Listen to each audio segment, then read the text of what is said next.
Bonsoir à tous et bienvenue sur le plateau d'Un cœur qui écoute, votre émission de spiritualité.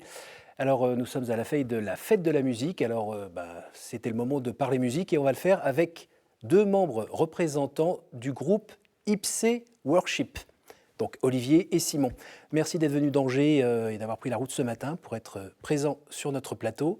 Plaisir. Alors, on va raconter un petit peu cette aventure musicale et puis on va aussi raconter où est-ce qu'elle est née, dans quel terreau. Juste avant, là où d'habitude je demande aux gens de nous lire un extrait de texte, et bien là, on va vous écouter nous jouer quelque chose. On a enregistré la séquence quelques minutes avant ce tournage. C'est parti.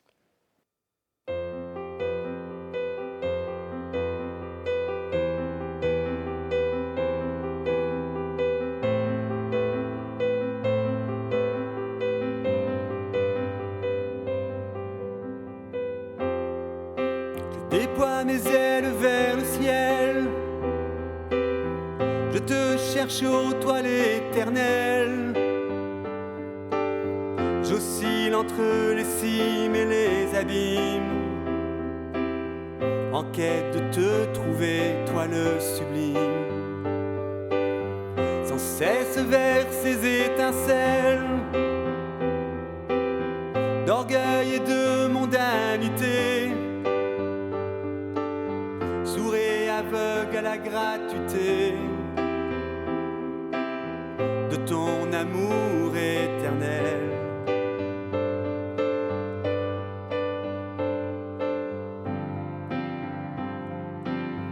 Tu m'as touché au cœur,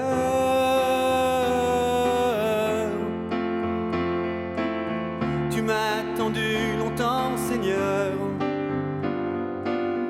Tu m'as touché au cœur,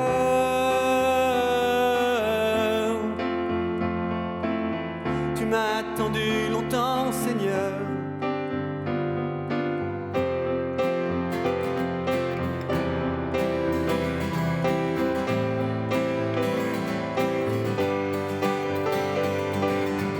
J'ai chuté dans les chemins de la gloire, j'ai goûté aux heures sombres et noires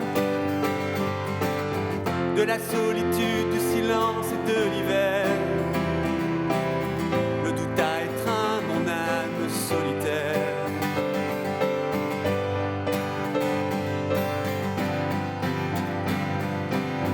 Tu m'as touché au cœur, tu m'as attendu longtemps, Seigneur. Tu m'as touché au cœur,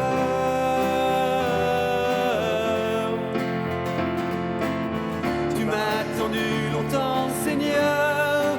Et mon cœur est sans repos tant qu'il ne repose en toi. Et mon cœur est sans repos tant qu'il ne repose en toi.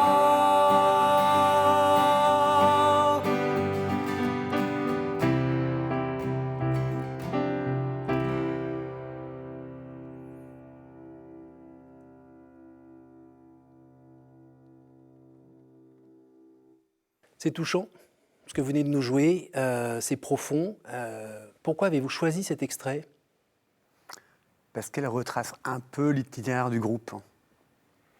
Quand on a fondé le groupe, on l'a fondé en 2018 en mode amateur. Et en 2020, en plein confinement, on va dire, il y avait le confinement, il y avait le Covid. En gros, j'ai été viré de mon entreprise. Et il a fallu que je me dise, tiens, qu'est-ce que je fais ?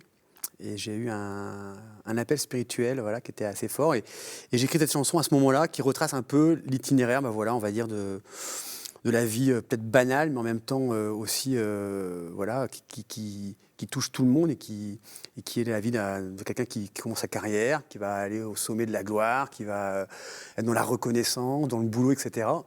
Et puis qui à un moment se casse la gueule, carrément. Et quand il se casse la gueule, il se rend compte que finalement son cœur vraiment se repose quand il repose en Dieu. Et c'était vraiment ça le sens de la chanson, Et elle traduit bien un petit peu, ce qu'on a pu vivre quand on a créé ce collectif. Simon, vous vous retrouvez aussi dans les paroles de cette chanson. Effectivement, non, mais on a un parcours tous un peu différent, mais je suis très sensible à cette histoire qu'Olivier peut témoigner dans les paroles des chansons qu'il écrit. Et c'est vraiment une conversion. Pour moi, c'est une conversion qui nous marque tous et qui nous fait avancer aussi, moi qui m'a fait beaucoup avancer. Et je peux dire que j'ai pas tout de suite rejoint l'aventure Ipsé Worship. On faisait partie d'un autre groupe avec Olivier avant. C'est Lino. Et en fait, ce groupe, un groupe de rock traditionnel, et puis Olivier avait cette envie comme ça, de créer ce groupe chrétien. Et en fait, il m'a demandé spontanément, est-ce que tu veux en être? Et j'ai d'abord dit non. Il m'a redemandé, j'ai redit non. Et puis quand même, au bout d'un moment, ça a travaillé, quoi, ça a mûri en moi. Et je me suis moi aussi en quelque sorte un peu converti en acceptant de m'embarquer avec lui dans cette aventure. Mais voilà, il m'a fallu un peu de temps. Alors aidez-nous un tout petit peu à comprendre le nom du groupe, Ipsé Worship. De quoi s'agit-il? Ça me rappelle moi des cours de latin un peu anciens avec Ipsé, Ipsa, Ipsum. C'est pas loin. Ipsé, donc ça veut dire soi-même en latin. Mais avec le soi-même qui va vraiment chercher l'intériorité. Parce qu'il y a moi, mais il y a aussi le soi-même, comme dirait Dominique Collin. Et donc soi-même, c'est vraiment l'intériorité, en référence à Socrate qui disait donc connais-toi toi-même. Et d'ailleurs, plus loin, Saint-Augustin qui disait je te cherchais au dehors alors que tu étais au dedans. Et la semaine où je cherchais le nom d'un groupe, je priais vraiment l'Esprit Saint pour qu'il me donne vraiment un nom qui soit bien, quoi, en même temps qu'il y ait une consonance, en même temps qui parle aux gens, et qui soit en même temps philosophique et spirituel. Et c'est un ami qui m'a parlé de l'ipséité de Paul Ricoeur, qui est en fait ce qui fait qu'une chose est ce qu'elle est. Et donc j'ai creusé, j'ai dit, ouais, mais c'est génial, ipsé, c'est deux mots, c'est facile à retenir, et ça a une consonance en même temps philosophique et spirituelle. Et comme j'ai bossé 25 ans d'entreprise, voilà, la quête spirituelle, elle est importante dans l'entreprise, et donc ça touche les gens, dès qu'on parle d'intériorité. Et cette quête intérieure, Simon, c'était évidemment une quête personnelle aussi?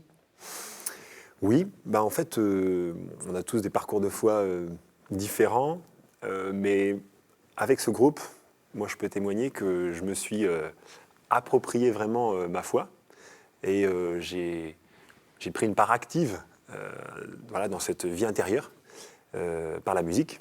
Je suis musicien depuis très longtemps, mais ça n'avait pas pris sens forcément. Et là, réunir la musique et la foi dans ce beau projet, c'est une quête qui avance, qui progresse bien. Parce que Simon, vous venez d'où? Vous venez d'une famille catho, vous avez été à l'église tranquillement, régulièrement. Exactement. La vie de foi, c'est quelque chose qui a toujours été présent dans votre vie. Oui. Mais là, il fallait allumer un peu les moteurs, il fallait passer à la vitesse. Exactement. Passer à la vitesse 2, de s'approprier un peu sa foi, comme je disais. Je suis un catho d'élevage, comme disent certains, j'aime bien cette expression. Je suis tombé dedans, je suis né dans une famille chrétienne, pratiquante, etc. J'ai vécu des beaux moments dans différents mouvements, notamment avec le MEJ. Et c'est vrai qu'il a fallu passer à une foi plus personnelle, plus active. Le fait de devenir parent aussi, ça m'a fait prendre position. Et là, ce groupe, c'est un vrai épanouissement de pouvoir, encore une fois, de mêler la foi, la musique, et puis quelque chose qui témoigne, qui dit quelque chose et qui, je crois, apporte quelque chose à ceux qui nous découvrent. On peut dire que vous vous sentez plus unifié maintenant? Oui, ouais. Entre ce que vous faites et ce que vous êtes? Exactement. Les différentes dimensions se coordonnent, tout à fait. Et alors vous, Olivier, pareil, même terreau, même élevage? Ouais, on peut dire que c'était le même terreau, même élevage. Peut-être la même catégorie de poules, je sais pas. Mais ouais, c'était une famille catholique, pratiquante. Pareil, avec une foi, on va dire, grandissante. Mais peut-être que je peux expérimenter avec ce qu'on vit là, c'est vraiment lâcher prise. J'ai fait de l'automobile pendant 25 ans. L'automobile, c'est planifié à 3 ans à la semaine, quoi. Là, le Seigneur, il ne fonctionne pas pareil, quoi. On n'a pas le canal direct. Et quand on l'invoque, quand on le prie, on n'a pas toujours des réponses toujours très, très claires. Et donc, c'est assez compliqué de pouvoir lâcher les rênes et de dire, OK, tu prends le volant, je te fais confiance, et je te fais confiance jusqu'au bout, quoi. Ça, c'est pas évident. Est-ce que vous connaissez mieux le Seigneur aujourd'hui que vous ne le connaissiez il y a 3 ans? Je pense que oui. Je pense qu'en tout cas, j'ai appris à me taire et à écouter. Ça, c'est vraiment... Dans quel cadre? Le matin, par exemple, alors c'est vrai que comme j'ai un travail différent, mais je prends un temps d'oraison, 30 minutes le matin, qui est important pour vraiment me connecter à la source, au Seigneur. J'essaie d'aller à la messe tous les jours. d'avoir un temps d'adoration aussi le jeudi, pour vraiment, on va dire, comme on veut faire un groupe, on va dire, une œuvre pour Dieu et de Dieu. Et si on veut évangéliser, on ne peut pas en fait évangéliser si on n'est pas ancré dans le Seigneur, quoi. Et donc ça, c'est ma source, quoi. Donc si je ne suis pas en vérité avec moi-même, je vous donne un exemple, hein, quand par exemple il y a des concerts qui arrivent, la tentation c'est de dire, waouh, il y a combien de personnes qui vont venir? Il y a combien 100, 150, 200, ah, c'est cool. Mais là, on n'est plus dans l'évangélisation. On est en train de compter le nombre de gens qui vont venir. Et donc là, c'est important toujours de s'en remettre dans le Seigneur pour purifier son esprit et clarifier l'intention. C'est dur le lâcher prise? Oui, lâcher prise, c'est accepter effectivement de confier les manettes à plus grand que soi. Et en effet, ouais, ce rapport en plus à la scène, puisqu'en fait on ne peut pas cacher qu'on est là physiquement devant les gens avec de la lumière à jouer, en fait il faut accepter quand même de se décentrer et de ne pas être là avec tous ces codes du Star System qui seraient très tentants. Non, c'est... Il y a toujours la tentation qui est là. Toujours. Mais oui, évidemment. Mais il faut arriver à faire rebondir les remerciements, les applaudissements. Et ça, c'est... Ouais. C'est du taf. C'est un lâcher-prise, ouais. Et comment on fait pour justement bien sentir que c'est la volonté divine qu'on est en train de faire et pas finalement sa petite volonté à soi qui retient un peu la couverture ou autre? Comment est-ce que vous appuyez sur des signes? Est-ce que c'est en parlant avec, je sais pas moi, des prêtres, Comment vous faites? On prie. Ouais. Je sais pas. On prie, mais enfin, moi, je connais pas mal les jésuites et la tradition ignatienne, hein, de tout ce qui est discernement, m'a beaucoup aidé. Parce qu'en fait, en gros, quand j'ai été viré, j'avais le choix de soit repartir dans un boulot à peu près identique, soit j'aurais pu buller pendant 2 ans, parce que c'était le confinement, donc voilà. Et j'ai vraiment reçu un appel spirituel par le psaume 33, voilà, qui m'a vraiment été donné à plusieurs moments clés de mon licenciement. Alors je le connais par cœur, mais c'est quoi déjà le psaume 33? Alors, je bénirai le Seigneur en tout temps, sa louange de sans cesse à mes lèvres, je me glorifierai dans le Seigneur, que les pauvres m'entendent et soient en fête. Bon, après, il y a encore une suite, hein, mais je ne le fais pas en entier. Et donc, quand vous recevez des signes comme ça, vous pouvez vous dire, non mais t'es complètement fou, c'est quoi ce truc? Donc c'est important de discerner, de voir quels sont les autres piliers. Donc il y a 4 piliers dans le discernement ignatien. Il y a les circonstances favorables, ça fait marrer parce que c'est en plein confinement, lancer un groupe de pop-rock, ils sont complètement barjots les mecs. Mais en fait, non, parce que voilà, en étant viré, j'avais aussi un package avec mon entreprise. 2, le désir intérieur était là, parce qu'en fait, le groupe IPC Worship avait été créé en mode amateur déjà en 2018. Donc voilà, le pas avait été fait. C'était pas la lubie d'un mec de 50 ans qui dit tiens, je vais faire du vélo, je vais m'acheter un super vélo à 2000 €, il n'en fait jamais. 3, donc c'est les interpellations bienveillantes, donc des gens que vous ne connaissez pas et qui vous interpellent et qui vous disent ce que vous faites c'est bien, quoi. Moi j'ai été le cas avec une caissière dans un Super U qui m'a dit vous êtes chanteur, c'est votre vocation, voilà. Enfin, le truc hallucinant. Et 4, c'est la confirmation par la parole de la Bible. Et donc ça, quand vous mettez ça bout à bout, que vous relisez, vous dites ok, là il y a vraiment quelque chose de tangible. Alors bien sûr, on ne le relit pas tout seul, je l'ai relu avec des prêtres. Et c'est ça aussi qui m'a poussé à faire le pas. Je dis, ok Seigneur, on y va. Maintenant, on est dans la galère. À la barque. Et il y a des signes aussi qui nous confirment qu'on est sur une bonne voie. Alors, on ne sait pas du tout où on va. Je pense qu'on peut le dire, ça aussi. Mais on voit que c'est bon, en fait. C'est bon pour nous. C'est bon pour ceux qui nous entourent. Parce qu'on n'est pas embarqué tout seul. On a nos familles aussi qui nous suivent de près. Et la joie est une boussole. Et voilà, et ça fait, la joie est une boussole. On est hyper joyeux, hein, non, mais c'est vraiment, on a cet enthousiasme. Et on vous a pas dit, mais c'était drôle parce que le groupe qu'on avait avant avec Simon, il s'appelait Nomade. Bon, je pense qu'on a erré dans le désert pendant 8 ans. On faisait des concerts, il n'y avait pas grand monde. C'est vrai que depuis qu'on a mis le Seigneur dans notre barque, bon, tout n'est pas rose. Hein. Il y a des plans galères, comme en septembre dernier où moi je priais Saint-Joseph et le Seigneur d'avoir une salle de répète qu'on n'avait pas depuis 1 mois. Non, c'est pas possible. Mais je dis, mon Seigneur, t'es en retard, quoi. Saint-Joseph, t'es en retard, quoi. Ça sert à rien, quoi. Donc je suis un peu énervé, un peu trop, mais pareil que la colère, ça glorifie le Seigneur dans les psaumes, c'est ce qu'ils disent. Et une semaine après, le Seigneur nous exauçait, quoi. Donc je lui dis, voilà, si tu veux qu'on continue, il faut qu'on ait une salle de répète. Si tu veux qu'on arrête, tu ne nous files pas de salle de répète. Les épouses suivent Carrément. Enfin, vous nous suivez, les épouses? Moi, moi, je peux témoigner que ça marcherait pas sinon. Ça marcherait pas, puisque c'est un investissement quand même en temps qui est important. Et on a des familles, on a un boulot, tout ça. Il faut faire tourner la maison aussi. Voilà. Donc c'est un vrai choix de couple quand même. Moi, je peux le dire. Je peux dire aussi, ouais. Si. Moi, j'ai demandé l'autorisation. Non, on a discerné avec mon épouse et voilà, c'était un grand oui. Et donc, j'aurais pas fait sans le oui de ma femme. c'est pas possible. C'est un rock. Alors, vous avez sorti un deuxième album il n'y a pas très longtemps. Ouais. Il y a un financement collectif au départ ou quelque chose Ouais, comme ça. et on a fait un crowdfunding, effectivement, qui nous a permis de financer ce second album, qui s'appelle Tu me relèves, voilà, et qui est sorti au mois d'avril. Là. Bon, ça met une petite pression ou bien on se sent soutenu par des gens qui ont mis la main au portefeuille en disant bah, allez, on croit en vous, allez-y. Ah, c'est énorme. On a eu, je sais pas, 125, 130 contributeurs. Ouais. C'est des témoignages très forts, ça. En fait, c'était un pari, ça aussi. Bon, j'étais un peu frileux encore de lancer comme ça un appel aux dons. Je dis, on va se vautrer, ça va être nul, quoi. Et Olivier, non, on y va, vous allez voir, ça va cartonner. Et en fait, il avait raison d'y croire, puisqu'on a été super suivis et on s'est aperçu que les gens suivaient aussi le compteur qui montait. Et on a atteint la somme espérée et on a pu effectivement financer tout ça. Et c'est Donc on peut leur dire merci à nouveau. Ouais. Merci à tous les donateurs. Ouais, c'est énorme. Donc le but de ces chants, de ces soirées, parce que c'est des soirées de louanges principalement. Concert, soirée, ça dépend. Oui. Ouais. Donc l'idée c'est annoncer la bonne nouvelle, mais aussi à des gens qui ne connaissent pas, Ouais. Et aux périphéries. On a évolué là-dessus, c'est-à-dire que le psaume 33, il n'est pas anodin, parce que dans le psaume 33, comme j'ai dit tout à l'heure, il n'y a que les pauvres m'entendent et soient en fête. C'est qui les pauvres? Comment ils peuvent m'entendre? Et comment ils peuvent être en fête?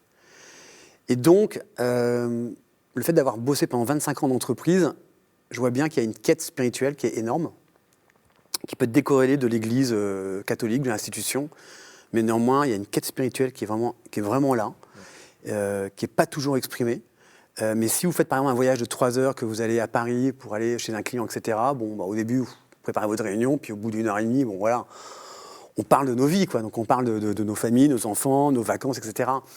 Et là, si vous êtes ouvert et que la personne est réceptive, on peut parler librement. Et là, il y a des conversations hyper intéressantes qui se créent. Et donc, je pense qu'il y a vraiment à aller annoncer l'Évangile, à sortir de notre confort, comme dit le pape François, de nos canapés. Et donc, c'est vrai que quand on propose à des paroisses de faire un concert, on ne dit pas « on veut faire un concert IPC Worship, ça va être super, ça va être génial ». Non, on leur dit « nous, on veut faire vraiment un concert d'évangélisation des périphéries ». C'est-à-dire, est-ce que vous êtes prêts, vous, derrière, à faire que, par exemple, un paroissien va prendre 2 places, une pour lui et une qu'il va aller offrir personnellement à quelqu'un. Alors, ça crée un peu des crispations, parce que ce n'est pas forcément dans l'ADN. C'est tellement plus facile de faire un concert entre nous, entre soi, voilà. Mais ce n'est pas l'idée. Du coup, on a moins de concerts. Non, oui. Non, mais si, les concerts sont plus longs à monter, puisqu'on veut vraiment que ça ait que ça infuse localement. C'est pas juste on plaque un concert une fois puis on s'en va. Et associer la paroisse et puis localement le lieu qui nous accueille pour fédérer autour des relais, des jeunes, des moins jeunes, etc. C'est pas le même travail. Ouais. Les thématiques, globalement, des chansons sur les 2 albums? Alors le premier, c'est For You Are With Me en anglais, parce que j'ai aussi beaucoup voyagé, et ça va aussi toucher des gens qui sont en dehors de la France. Donc Car tu es avec moi, c'est le psaume 23. Même si je traverse la vallée de l'ombre de la mort, je ne crains aucun mal, car tu es avec moi. Je trouve que c'était intéressant d'avoir cet album en plein confinement. Voilà, on est vraiment en plein confinement, tout le monde en a ras-le-bol. Mais Seigneur, je ne crains aucun mal, car tu es avec moi. Et le deuxième, quand j'ai pris conscience que le Seigneur est avec moi, il me relève. Donc le troisième, on n'a pas encore trouvé le titre, mais un troisième, mais on pressent peut-être. Mais voilà. Et donc les thématiques, elles s'adressent 3 pôles. Ça, j'aime bien dire ça, c'est en référence avec Martin Luther King, qui dans son premier sermon à Dexter dit l'homme se développe suivant 3 pôles. Le développement intérieur de son être, indépendamment d'ailleurs de sa croyance en Dieu ou pas. Parce qu'en fait, même si je suis en colère, mon enfant que j'aime, je l'aimerai tout le temps. 2, c'est comment je prends soin des autres. Aime ton prochain comme toi-même. Et donc ça, c'est la charité, donc la relation, on va dire, horizontale de la foi. Et 3, la relation transcendantale, qui est Seigneur, je t'invoque. Et donc dans nos chants, on va avoir des chansons où on va dire je, comme dans les psaumes. On va parler de notre vie, donc des chansons à texte, mais qui rendent quand même hommage à Dieu. Donc on dit que c'est de la louange, nous. 2, un peu comme le clip Tu me relèves, où alors on prend soin des autres et on montre comment on prend soin des autres. Et 3, qui est plus entre guillemets la louange entre guillemets évangélique, type ils sont, etc., où on invoque directement le Seigneur. Mais nos vies, elles sont faites comme ça. Et donc j'ai pas de choix particulier pour l'un ou l'autre. Et j'ai envie de dire que c'est important que ces 3 pôles soient entremêlés. C'est ça qui fait que notre vie est unifiée. Voilà. Simon, c'est la fête de la musique, et la musique dans votre vie, c'est une fête, d'après ce qu'on a compris. Pour vous, le lien entre la musique, le beau et votre vie de foi, est-ce que vous sauriez m'en dire un mot? La musique, elle dit des choses qu'on ne peut pas dire par les mots. Moi, j'en ai toujours été convaincu, c'est énorme. Et d'avoir compris récemment que cette musique, elle n'était pas réservée au cadre de l'Église, au cadre de la liturgie, parce que j'ai toujours joué à la messe, mais en fait que la musique peut parler de Dieu, dire quelque chose, de ce que c'est que la beauté de la vie, la beauté de la nature, la beauté de la fraternité. La musique dit beaucoup de choses, donc je ne sais plus ce que c'est la question, mais oui, la musique dit beaucoup de choses, oui, ça c'est certain. Je peux rebondir en disant, je pense que la musique, comme d'ailleurs tout art, il permet d'avoir l'effet, on va dire, waouh. Et pourquoi on fait waouh? C'est qu'à un moment donné, quand on entend une musique ou qu'on voit un tableau, notre être qui est un petit peu morcelé, qui est fragmenté, en fait, à un moment donné, il s'unifie. L'esprit, le corps et l'âme s'unifient. Et c'est ça qui fait qu'à un moment donné, on est, je ne vais pas en dire transfiguré, mais c'est peut-être ça la transfiguration, c'est qu'à un moment donné, on sort simplement de cet être fragmenté pour être unifié face à quelque chose qui nous transcende. Voilà, moi, c'est comme ça que je vois. L'harmonie, l'expression être Oui. en harmonie, c'est quand même pareil. Ouais. Là, c'est très lié à la musique, ouais. Et le plaisir, le bonheur de jouer avec d'autres et de faire quelque chose de beau. De faire quelque chose de beau qui parle de Dieu. Modestement, hein, mais c'est quelque chose de... C'est génial, ouais. Ouais. Dernière question, vous êtes tous les deux pères de famille, sans doute à des âges différents quand même. Est-ce que ce que vous essayez de transmettre aux autres lors des concerts, vous arrivez un petit peu à le transmettre déjà chez vous sous votre toit? Et est-ce que c'est difficile? J'aime bien l'expression « nul n'est prophète en son pays ». Mais non, franchement, ma femme et les enfants supportent vraiment le projet. Après, forcément, il y a des jours où ils disent « Bon, il y en a marre, encore ta compo, pourquoi tu chantes si fort dans la maison ?» Ça, c'est des trucs habituels. Mais, ou alors, ils se foutent de moi en me disant « Ouais, papa, j'ai reçu un signe, là, l'autre jour, le psaume 142. » Voilà. Mais ça, c'est bon. Je veux dire, c'est bien pour nous remettre à notre place. Moi, j'aime bien. Mais non, plutôt positif. Ouais. Ouais. Et moi, j'ai 4 jeunes enfants, et c'est que des filles, et elles adorent Ipsé. Et elles chantent Ipsé tout le temps. Donc, elles connaissent des paroles, même en anglais, elles baratinent For You Are With Me sans rien comprendre. Mais ouais, non, vraiment, elles sont hyper... Donc la prière du soir en famille, ça va tout seul? Ouais, ça va tout seul. Non, Tranquille. Ouais, non, vraiment, les filles, elles sont à fond et ça fait plaisir, ouais. Puis elles sont venues déjà plusieurs fois nous écouter, donc... Alors, on arrive à la fin de cette émission. C'est le moment de répondre de manière courte à des questions elles-mêmes courtes. Olivier, est-ce que vous pourriez me dire un chiffre entre 1 et 10, s'il vous plaît? 7. Quelle est la pire idée fausse que l'on se fait sur Dieu, selon vous? Waouh.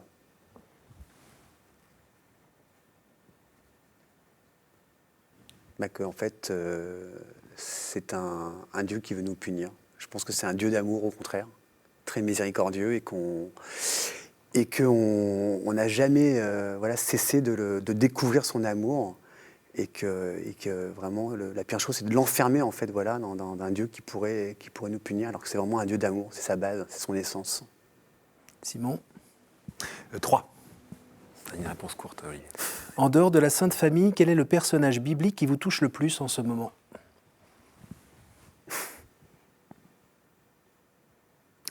Simon, dans la Bible. Je suis désolé de choisir lui, mais je suis en train de regarder la série The Chosen, et il me touche beaucoup, lui. Par le chemin qu'il parcourt à toute vitesse pour suivre Jésus sans trop savoir où il va, alors qu'il est assez fier, et en tout cas, il est décrit comme ça dans la série. Donc ouais, Simon Pierre. Olivier, une dernière fois. Ah oui, 2. Quel conseil donneriez-vous à quelqu'un qui aimerait rencontrer Dieu? Écoute.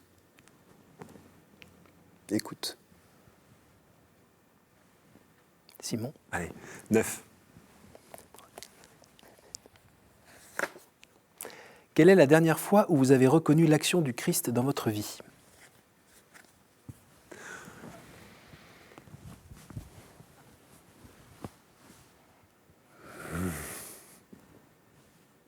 Une réconciliation en couple. Voilà. Une facile réconciliation en couple. Alors qu'on croit que vraiment là, on va se faire la tête pendant des jours. Eh ben non.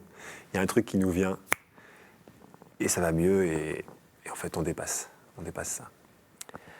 Merci messieurs d'être venus d'Angers spécialement pour nous voir, Merci. pour nous partager ce feu qui vous anime et cet engagement là un petit peu pas dans le vide. Il y a bien le Seigneur qui vous soutient, chacun de vos pas un peu dans le vide quand même, c'est l'aventure. Merci pour votre sourire, merci pour votre musique. Merci à vous tous pour votre fidélité. Vous pouvez retrouver ce programme sur notre site ktotv.com et le partager autour de vous. Et merci à la technique qui a permis de réaliser cette émission. Et puis on va terminer exceptionnellement, Fête de la musique oblige, cette émission avec un extrait de votre Deuxième album, Tu me relèves. Tu me relèves. Merci à vous tous et à la semaine prochaine.